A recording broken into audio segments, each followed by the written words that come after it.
जामिया नगर ओखला के नूर नगर इलाके में तकरीबन 50 झुग्गियों में भयानक आग लग गई और वो जलकर खाकस्तर हो गई। अभी तक जान नुकसान की खबर नहीं है। दिल्ली वक्फ बोर्ड ने हर खानदान को 10,000 और दिल्ली सरकार ने 25,000 रुपए देने का ऐलान किया है। फिलहाल हर खानदान को 1,000 रुपए दिया गया है और नूर नगर स्कूल में मुतासरीन को पनाह दी गई है।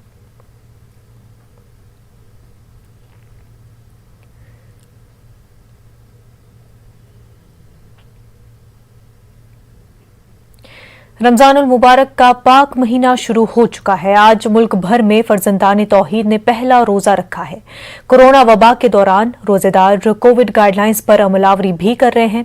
ऐसे में कोरोना से जंग में कारगर साबित हो रहे कोरोना वैक्सीन को लेकर भी रोजेदार फिक्रमंद थे। ताहम रोजेदारों की फिक्र अब खत्म हो गई है। दारुल उलूम फिरंगी महल के इस्लामी सेंटर ऑफ इंडिया की जानिब से फतवा जारी किया गया है कि कोरोना वैक्सीन इंसान की रगों में जाता है, न कि पेट में।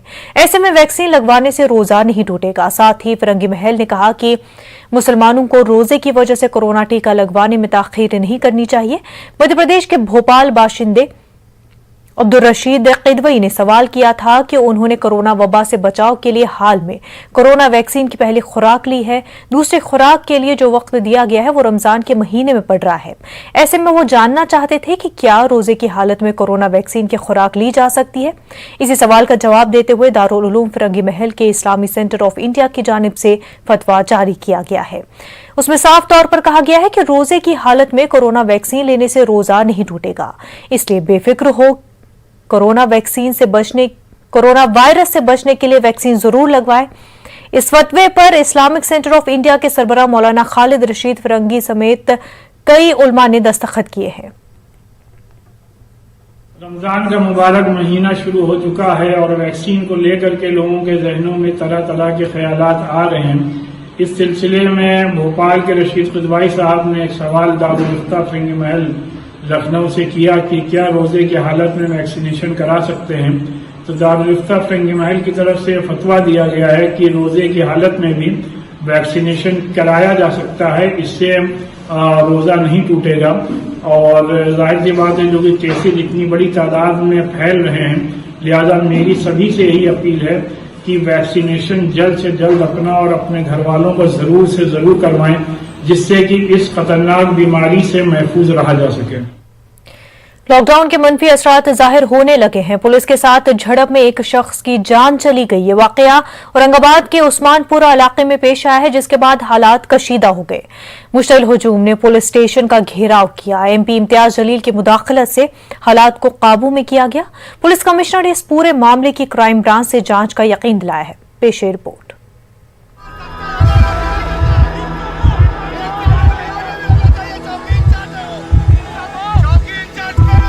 औरंगाबाद शहर में लॉकडाउन को लेकर ताजिरों में एक तरह की गैर यकीनी कैफियत देखी गई। मीडिया हलकों की जानिब से लॉकडाउन को लेकर मुतज़ाद खबरों की वजह से ताजिर एक तरह से कंफ्यूज हो गए। इसी के चलते शहर में कुछ दुकानें खुली रहीं तो कुछ बंद। पुलिस अहलकार शहर की सड़कों पर घूम घूम कर दुकानें बंद करवाते रहे। इसी दौरान शहर के उस्मानपुरा इलाके में एक सैलून खुली थी। पुलिस ने दुकान के मालिक फिरोज खान को तलब किया। पुलिस और दुकान के मालिक के दरमियान कुछ कहासुनी हुई। इस दौरान हुई झड़प में फिरोज का तवाज़ुन बिगड़ गया और वो गिरकर शदीद जख्मी हो गया। बताया जाता है कि फिरोज को जख्मी हालत में घाटी दवाखाने में दाखिल किया गया, जहां डॉक्टरों ने जांच के बाद उसे मुर्दा करार दिया। इस वाक़े के बाइस इलाके में कशीदगी फैल गई और सैकड़ों अफराद ने उस्मानपुरा पुलिस स्टेशन का मुहासरा कर लिया। इस दौरान पुलिस की ज्यादती पर आवाम में बरहमी देखी गई। महलूक फिरोज के रिश्तेदारों ने कसूरवार पुलिस अहलकारों के खिलाफ कार्रवाई तक लाश को हाथ न लगाने का अहद किया। हालात की संगीनी को देखते हुए औरंगाबाद के रुकन पार्लिमान इम्तियाज जलील फौरी तौर पर उस्मानपुरा पुलिस स्टेशन पहुंचे।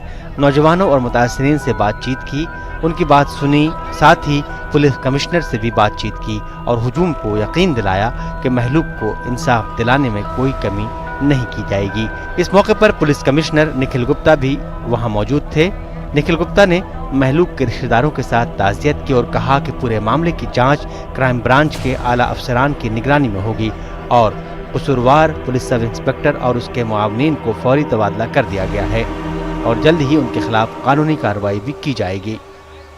साहब एक कांस्टेबल, 2 जने हमारे चचा की दुकान पे गए, इनकी कटिंग की दुकान है। इनके 3 ऑपरेशन हुए बाईपास। तो वो 2 बच्चे कटिंग की दुकान में शटर बंद करके कटिंग बना रहे थे। तो वो 2 पुलिस वाले, एक कांस्टेबल और एक PSI दोनों दुकान में घुसे। हमारे मालक को बुलाओ। मालक आने के बाद मालक से बातचीत वगैरह हुई। मालक को बोले 500 रुपये दो। मालक बोले मैं कहाँ से पैसे दूँ? बोले बेरोजगारी चल रही, ये चल रही, वो चल रही। तो कांस्टेबल ने हमारे चचा को पीछे सामने से जो मारा, चचा उल्टा गिरे। हमारे उल्टा गिरने में उनके सर को मार लगा। तो यहाँ लाए तो हमको बोले घाटी में जाओ। घाटी में ले आए थे, उनका इंतकाल हुआ। तो अभी हम यहाँ पे लाए हैं। PI साहब से हमारी बात चालू, CP साहब भी आई है। अगर हमको 302 अगर नहीं होगा जब तक हम उठाएंगे नहीं। जो भी इसमें शामिल है, अगर इनकी गलती है तो इन लोगों को सख्त से सख्त सजा दी जाएगी। इनको बख्शा नहीं जाएगा, लेकिन इसके लिए पहले इंक्वायरी करना जरूरी है। आप उनको इंक्वायरी करने का मौका। वाज़ेह है, औरंगाबाद में मुसलसल जुज़वी लॉकडाउन का सिलसिला जारी है। इस दौरान जिला कलेक्टर ने 30 अप्रैल तक लॉकडाउन का ऐलान किया। अभी ये जारी था कि वज़ीर आला उद्धव ठाकरे के नए फरमान ने अवाम को मखमसे में डाल दिया, जिसकी वजह से लोगों के सब्र का पैमाना लबरेज होता जा रहा है। औरंगाबाद के ताजिर पहले रोज से ही लॉकडाउन की मुखालफत कर रहे हैं, लेकिन इंतजामिया उन्हें खातिर में नहीं ला रहा है। नतीजा एक बेकसूर की मौत की सूरत में सामने आया। न्यूज़ 18 उर्दू के लिए औरंगाबाद से अजहरुद्दीन की रिपोर्ट। रमजान मुबारक का मुक़द्दस महीना शुरू हो चुका है। इस महीने में मुसलमान रोजे रखते हैं और दिन भर खाने पीने से परहेज करते हैं। ताहम दिल्ली में जिस तेजी के साथ कोरोना के केसों में इजाफा हो रहा है, ऐसे में बड़ा सवाल ये है कि क्या रोजा रखने से हमारी इम्यूनिटी पर असर तो नहीं पड़ेगा।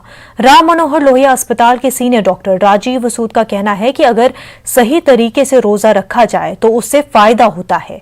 अपनी डाइट का ख्याल रखना जरूरी है। नुकसानदेह चीजों को खाने से बचना होगा, तभी हमारी इम्यूनिटी बढ़ेगी। रमज़ान और नवरात्रों की शुरुआत हो चुकी है। ऐसे में बड़ा सवाल ये है कि जो लोग व्रत रख रहे हैं या रोज़े रख रहे हैं, उनके लिए कोरोना कितना घातक हो सकता है। इस पूरे मामले पर बात करने के लिए हमारे साथ मौजूद हैं RML के डीन सीनियर डॉक्टर राजीव सूद साहब। सर, इम्यूनिटी का किस तरीके से कनेक्शन है, क्योंकि अभी हम देख रहे हैं दिल्ली में 13,000 से ज़्यादा मामले सामने आए हैं। देखिए, कोरोना जो है, जो इन्फेक्शन या कोई भी इन्फेक्शन है, चाहे बैक्टीरियल हो या वायरल हो, इसमें इम्यूनिटी का बहुत अहम रोल रहता है। और इम्यूनिटी से हमारा शरीर प्रोटेक्ट होता है माइक्रोबियल इन्फेक्शन से, जिसमें ज़्यादातर बैक्टीरियल इन्फेक्शन तो चलते हैं। और जो ये एंडेमिक, पेंडेमिक और जो एपिडेमिक्स आते हैं वायरस के, ये सारे के सारे में इम्यूनिटी का अहम रोल है। इम्यूनिटी में हमारा शरीर जो है रिएक्ट करता है बाहर की फॉरेन बॉडी को, और जब बाहर से वायरस आता है, वो हमारे शरीर के लिए एक बाहर का है, उसको बचाने के लिए एक रिएक्शन होता है बॉडी में, जिसको साइटोकाइंस निकलते हैं, इंटरल्यूकिन्स निकलते हैं, और ये सारे के सारे केमिकल्स जो हैं रिलीज़ होते हैं बॉडी में, और इनके रिलीज़ होने से ये उन पे वायरस पे अटैक करते हैं, उनको मार देते हैं। पर इसके साथ क्या होता है कि इनकी इंटेंसिटी जब ज़्यादा होती है, कुछ रिएक्शंस ज़्यादा होते हैं, तो हमारा ये साइटोकाइन स्ट्रोम बोलते हैं इसको, तूफान आ जाता है एक बचाव के लिए। और हमारा जो नॉर्मल बॉडी के टिश्यूज़ हैं, डिफरेंट ऑर्गन्स हैं, जिसमें लीवर से लेके लंग से लेके इवन हार्ट और वेसल, ब्लड वेसल्स हैं, ये सब के सब हमारे अफेक्ट हो जाते हैं। सर, अब क्योंकि रमज़ान में लोग रोज़े रख रहे हैं, व्रत रख रहे हैं, जिस तरीके, तो उन लोगों के इम्यूनिटी को लेकर के कितना असर आप देखते हैं इस पर? देखिए, इसमें हमारा जो खान पान है, हमारा जो लाइफस्टाइल है, और जो हमारा लाइफस्टाइल में नींद का पैटर्न आ जाता है, हमारे खाने में जो खान पान है उसमें कंटेंट आ जाता है। अगर हम शुगर्स ज़्यादा खाएंगे, फैट ज़्यादा, जो एक टेंडेंसी होती है कि फास्टिंग कर रहे हैं, जब आपने शाम को कुछ लिया तो आप उसमें फ़ैट और शुगर्स ज़्यादा लेते हैं, उसकी जगह आप वेजिटेबल्स लें, आप लेग्यूम्स लें, आप प्रोटीन्स लें, तो आप सेफ़ हैं, आपकी इम्यूनिटी बेटर होगी। पर ये आपको कॉम्प्रोमाइज़ करेगी। दूसरी बात है कि आपका जो पानी पीने का पैटर्न है, इसके बारे में कुछ कंट्रोवर्सीज आई थी। जैसे नवरात्रे हैं, उनमें तो आप पानी पी लेते हैं, पर जैसे आपके जो रोजे हैं इसके अंदर आप पानी भी नहीं पीते और थोड़ा डिहाइड्रेशन होता है। पर ये एक स्टडीज़ हुई हैं अभी, और इसके अंदर ये देखा गया कि ऑस्मोलैलिटी होती है कि कंसंट्रेटेड यूरिन, मतलब यूरिन में पानी कम निकलता है दिन के टाइम, और रात को तो आप पी रहे हैं पानी, तो उसमें आपकी जो शरीर का वाटर लोड है वो मेंटेन रह जाता है। क्योंकि आपकी ये जो फास्टिंग है ये कोई घंटों की है, और उसके बाद पीरियड आता है रात को जिसको आप मेंटेन कर लेते हो, और रात का जो आपका पैटर्न है, फ्लूइड डिस्ट्रीब्यूशन है बॉडी में, उसको हमारी बॉडी के नॉर्मल रिएक्शंस कंट्रोल कर लेते हैं। हाँ सर अगर देखें तो जो लोग रोज़े रख रहे हैं क्या उनको कोरोना का खतरा ज़्यादा होगा या इम्यूनिटी उनकी बेहतर काम करती है? जैसा मैंने बताया कि अगर आप अपने खान पीन का ध्यान रख रहे हैं और अपने डाइट को आपने बैलेंस कर लिया, और रोजे तो फ़ायदा करेंगे, जो फास्टिंग है फ़ायदा करेंगे। कई डाइट रेजिम्स चल रहे हैं पूरे वर्ल्ड के अंदर, रोज़ा और नवरात्र को छोड़ दीजिए, वैसे भी हैं इंटरमिटेंट फास्टिंग कीजिए, या आप एक रिस्ट्रिक्टेड टाइम फास्टिंग कीजिए, या साइमुलेटेड फास्टिंग है। तो इस तरह की फास्टिंग के कई रेजिम्स हैं बॉडी का रेजिस्टेंस बढ़ाने के लिए, तो ये तो एक तरह से फ़ायदा करेगा, प्रोवाइडेड आप इसको सही ढंग से करें। तो ये डॉक्टर साहब थे जो साफ तौर पर बता रहे थे, क्योंकि दिल्ली में कोरोना के बहुत मामले सामने आ रहे हैं। रोज़े रखना है, व्रत रखना है, लेकिन सही तरीके से रखना है और अपना ख्याल रखना है, अपनी डाइट का ख्याल रखना है। कैमरामैन प्रहलाद के साथ खुर्रम शहजाद, न्यूज़ 18 दिल्ली। वक्त हो गया एक छोटे से ब्रेक का। खैर मकदम है, माह रमजान में नवाबों की नगरी भोपाल के बाजारों की रौनक काबिल दीद होती है। माह रमजान में दिन में जहां सड़कें वीरान होती थीं, वहीं शाम होते ही बाजार जो गुलजार होते थे, तो रात भर शहर में नमाजियों की चहल पहल रहती थी। मगर कोरोना कहर और शहर में कोरोना कर्फ्यू की वजह से जहां शहर का रंग फीका पड़ गया है, वहीं माह रमजान की रौनकें भी मादूम हो गई हैं। रोजेदारों का कहना है कि कोरोना कहर और कोरोना कर्फ्यू में जो मिल जाए उसमें अल्लाह का शुक्र अदा करना है और अपना वक्त ज्यादा से ज्यादा इबादत में लगाना है, ताकि अल्लाह राजी हो जाए और वबाई बीमारी का खात्मा हो।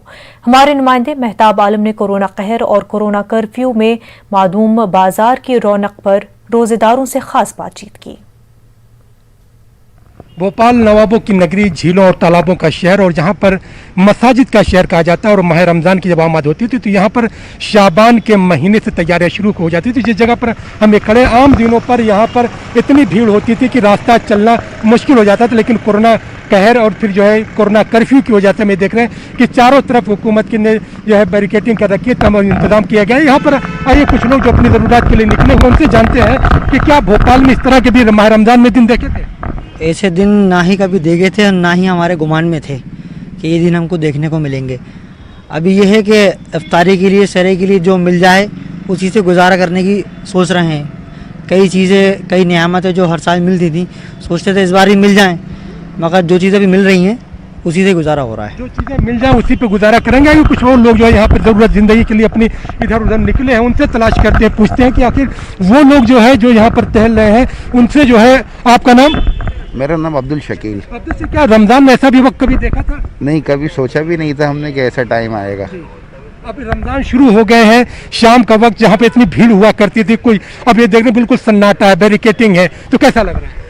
हमको तो बहुत बुरा लग रहा है ये, क्योंकि यहाँ तो पैर रखने की जगह नहीं रहती थी, इतना ट्रैफिक रहता था रमज़ान में, लोग खरीदारी करते थे, लेकिन आज तो बिल्कुल ऐसा लग रहा है कि यहाँ कोई देखने को नहीं मिल रहा है। तो ऐसे में जो है तैयारियाँ कैसी है रमज़ान की? कुछ तैयारी नहीं है, जो मिल रहा है वो खा लेते हैं, नहीं तो कोई बस जो मिल जाए उसको खा ले और उस पर वाले का शुक्र अदा कराए। ये कुछ और लोगों से जानते हैं। आइए, जो है आपका नाम? फैसल खान जी। या इस तरह का वक्त कभी देखा तो सोचा था भोपाल में ऐसा भी वक्त आएगा? नहीं, ऐसा कभी नहीं सोचा था जी। अब तो रमज़ान आज पहला रोज़ा है, कैसा गुजर रहा है? कि क्या कभी शाम होती थी तो नमाज के बाद आप लोग निकल जाते थे खरीदारी के लिए? अभी तो कुछ भी नहीं है, ऐसा लॉकडाउन का है तो सब घर में ही है। रमज़ान में सब लॉकडाउन है, घर है, किस तरह से लॉकडाउन में अपने वक्त गुजार रहे हैं? हमारा तो ये मशवरा है पब्लिक से कि रमज़ान चल रहे हैं, अल्लाह की इबादत करो, वो ज़्यादा बेहतर रहेगा। ये फालतू घूमने तो अच्छा है, हम भी बस मस्जिद के लिए निकल रहे थे। हाँ, यकीनी तौर पर जो है रमज़ान ये कह रहा है कि अपना रिश्ता, कोरोना ये कह रहा है कि अपना रिश्ता कुरान से जोड़ लीजिए। जब आप कुरान से अपना जोड़ेंगे तो वहाँ पर आपके अंदर एक डिसिप्लिन आएगा। और यहाँ पे भी जो हुकूमत चाहती है कि जो ये लॉकडाउन जो लगाया गया है, जो कोरोना कर्फ्यू लगाया गया है, वो भी एक डिसिप्लिन है ताकि कोरोना की चेन को तोड़ा जा सके। कैमरामैन मोहसिन खान के साथ मेहताब आलम, न्यूज़ 18 उर्दू, भोपाल। मध्य प्रदेश में एक जानिब कोरोना का कहर जारी है, वहीं दूसरी जानिब अस्पतालों में तिबी सहूलियात के फुकदान और ऑक्सीजन की कालाबाजारी को लेकर भी सियासत शुरू हो गई है। ऑक्सीजन की कालाबाजारी की सियासत में उस वक्त नया मोड़ आ गया जब मध्य प्रदेश के सीनियर बीजेपी लीडर और साबिक अक़लियती वजीर अजय विश्नोई ने ट्वीट करके अपनी ही हुकूमत को कटघरे में खड़ा कर दिया। साबिक वजीर अजय विश्नोई ने अपनी ही हुकूमत से सवाल पूछा है कि जब महाराष्ट्र में 50,000 कोरोना मरीजों के लिए 457 मैट्रिक टन ऑक्सीजन इस्तेमाल होती है, तो मध्य प्रदेश के 5,000 कोरोना मरीजों के लिए 732 मैट्रिक टन ऑक्सीजन का इस्तेमाल कैसे? बीजेपी लीडर अजय विश्नोई के ट्वीट पर कांग्रेस ने भी हुकूमत पर तनकीद का निशाना बनाते हुए ऑक्सीजन सप्लाई में कालाबाजारी का इल्जाम लगाया है, जबकि वजीर आला का कहना है कि तमाम पहलुओं पर गहरी नजर है।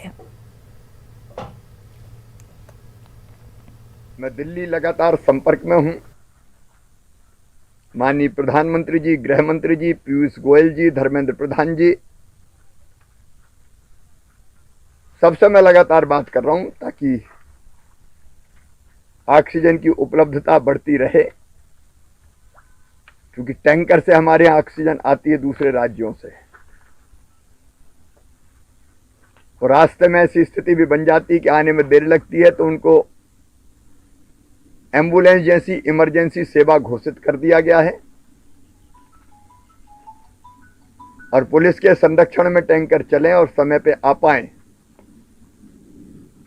क्योंकि डिले हम उसको नहीं होने दे सकते। टैंकर्स की उपलब्धता भी लगातार और टैंकर्स कैसे मिले इसके प्रयास भी हम कर रहे हैं। महाराष्ट्र कांग्रेस कमेटी के सेक्रेटरी तनवीर आलम ने मुसलमानों से अपील की है कि रियासत के मुसलमान माह रमजान में लॉकडाउन पर मुकम्मल अमल करें। तनवीर आलम ने कहा कि उधर हुकूमत किसी भी मजहब के मानने वालों के खिलाफ नहीं है। उन्होंने कहा कि यह लॉकडाउन इंसानियत की फलाह के लिए लगाया गया है, इसलिए सभी मजहब के लोगों को इस पर अमल करना चाहिए। महाराष्ट्र गवर्नमेंट जो कि अभी बीजेपी, कांग्रेस, शिवसेना और राष्ट्रवादी कांग्रेस तीनों ने मिलकर जो चला रहे, तो बीजेपी खास तौर से इसमें ऐसी हवा बना रही है कि भाई शिवसेना आपके मुस्लिमों के खिलाफ रमजान है, इसलिए खास तौर से लॉकडाउन लगाया जा रहा है, जो कि सरासर गलत है। मैं आप सभी से गुजारिश करता हूं कि इबादतें बिल्कुल कीजिए, लेकिन अगर गवर्नमेंट कहती है तो उसका पालन भी किया जाए। और ये जो अपने जो बीजेपी गवर्नमेंट के माजी लोग जो रूमर फैला रहे हैं, इन चीजों पर ध्यान न दे। माह मुबारक रमजान का आगाज हो गया है। रमजान के आगाज का नांदेड़ शहर के तमाम मस्जिदों में ऐलानात किए गए। साथ ही हुकूमत की जानिब से 2 हफ्तों के लिए मुकम्मल लॉकडाउन का ऐलान किया गया, जिसकी वजह से इमरजेंसी खदमात के अलावा बाकी तमाम दुकानें और इदारे बंद रखने के अहकाम दिए गए हैं, जिसके तहत मजहबी इबादत गाहों में आम लोगों की शिरकत पर पाबंदी लगा दी गई है। लॉकडाउन के बारे में हुकूमत की गाइडलाइन पर अमल पैरा होने की भी अपील की गई, जिसके तहत मास्क और सैनिटाइजर का इस्तेमाल करना है और समाजी दूरी का ख्याल रखना है। इसी तरह बिला जरूरत घरों से बाहर नहीं निकलना है। गवर्नमेंट के जो गाइडलाइंस है, इसके मुताबिक सभी तरह के प्रार्थना स्थल, धार्मिक स्थल बंद है। तो आह्वान यही किया गया है कि जो भी आप इबादत करोगे, प्रार्थना करोगे, हर कोई अपने घर घर में करेगा। इस तरह का आह्वान किया गया है। 14 अप्रैल के रोज महाराष्ट्र में बाबा साहिब अम्बेडकर जयंती मनाई जाती है, लेकिन कोरोना के सबब इस साल भी आकुला अम्बेडकर जयंती निहायत ही सादगी के साथ मनाई गई है। आकुला में कोरोना के बढ़ते मामलात को देखते हुए इंतजामिया ने सख्ती के साथ एहतियात बरतने की हिदायत दी है, जिसमें मजहबी और सियासी प्रोग्रामों को निहायत ही सादगी से मनाने को कहा गया है। यही वजह है कि अम्बेडकर जयंती पर लोगों ने घरों में ही खुशियां मनाने का इरादा किया है। महाराष्ट्र के आकुला में कोरोना के सबब हलाकत का सिलसिला थमने का नाम नहीं ले रहा है। अभी कुछ रोज कबल 3 दिनों में 53 लोगों की मौत हुई है, जबकि आज 12 अफराद कोरोना से फौत हो चुके हैं। आखिरी रसूमात अदा करने वाली फलाही तंजीम कच्ची मेमन जमात का कहना है कि इस कदर अमवात में इजाफे से उन्हें अब एक एम्बुलेंस के बजाय 3 एम्बुलेंस शुरू करनी पड़ रही है।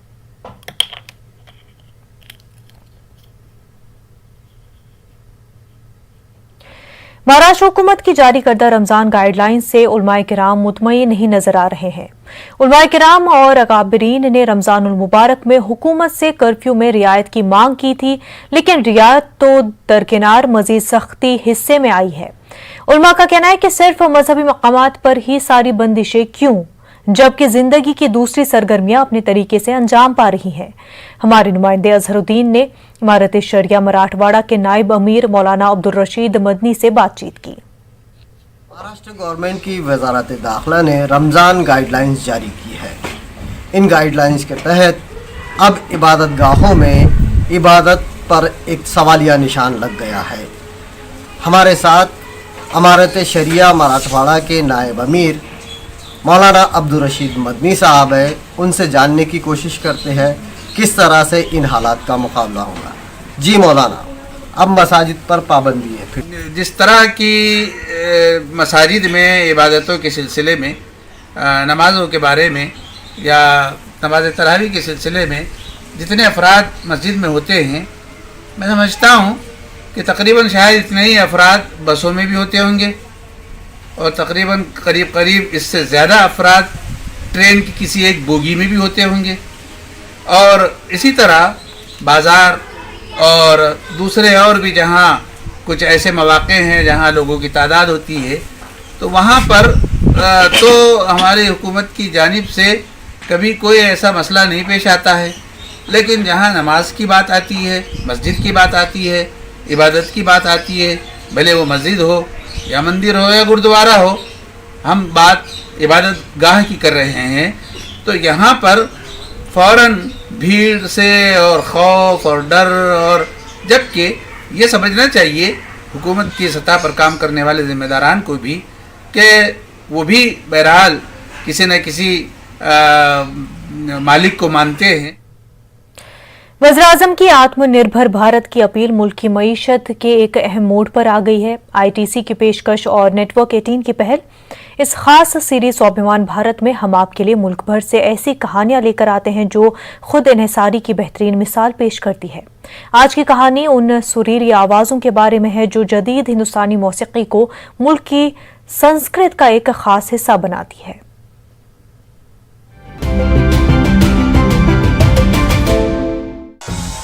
1990 में दिल्ली से शुरुआत करने वाले इंडियन ओशन बैंड ने फ्यूजन संगीत को तब बनाना शुरू किया था जब देश में लोगों ने इसके बारे में सुना भी नहीं था।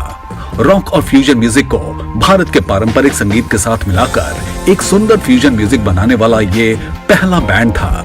इंडियन ओशन बैंड को आज के जमाने में दूसरे बैंड से अलग करती है वो है इनके संगीत में भारतीय संस्कृति की झलक जो इन्हें अपनी जड़ों से जोड़े रखती है। We all grew up listening to all kinds of music. We didn't have walls in our head. So we played what we heard and we played what we wanted to, and Indian Ocean started off as just a different sounding thing, and it was not done different sounding because of a plan. It was done different sounding because that's what we were. एक और कलाकार हैं जिनके संगीत की जड़ें भारतीय परंपरा से जुड़ी हुई है, सोना महापात्रा। इनके लाइव परफॉर्मेंस में देश के संगीत की विरासत और इनकी खुद की उड़िया जड़ों की झलक देखने को मिलती है। I think I'm uniquely Desi. I'm, an artist who not only wants to create beautiful things, but also wants to affect change. जब स्वाभिमान भारत की बात आती है तो भारतीय संगीत और संगीतकार देश का नाम दुनिया भर में रोशन कर रहे हैं।